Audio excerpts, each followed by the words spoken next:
तशी कुशपण पांडुता त्या चोराच्या खांद्यावर गडगडत गडगडत लाल खतवड मातीच्या रिबडीत रंग्या बाहेरनच आरडायला लागला, हाना हाना आता त्याला सुट्टी द्यायची नाही. बाळ्या मागणं म्हणला ही बरं आहे, आमचा बा चिकला आणि ह्यो म्हणतो सुट्टी द्यायची नाही. बाळ्याने घेतली छड्डी वर आणि रंग्याला अशी एक लाच गाठली, रंग्या जाऊन चोर हाऊस पण चोरच बोंबलाय लागला, चोर चोर म्हणून.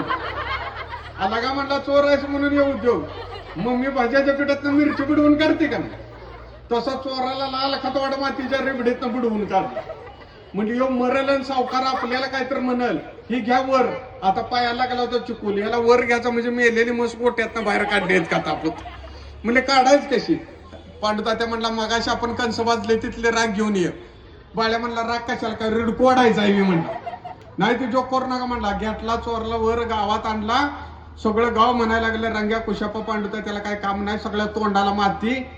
काय बायकांनी आणून अगरबत्ती लावली, काय जणांनी लिंबू टाकलं.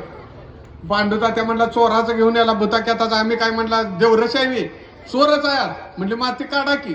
तोंडावर खपली धरली होती, नेमकं माती नकृतच नव्हता. म्हणजे माती काढायची कशी. पांडुतात्या म्हणला सगळं गाव पान तांबा खाऊन पिचकाऱ्या मारतय, रंग्या तू एकटाच बिडी ओढतोयस, पान तांबा खाऊन पिचकारी मारली तर चोर वलाकीच होईल. लगे बायका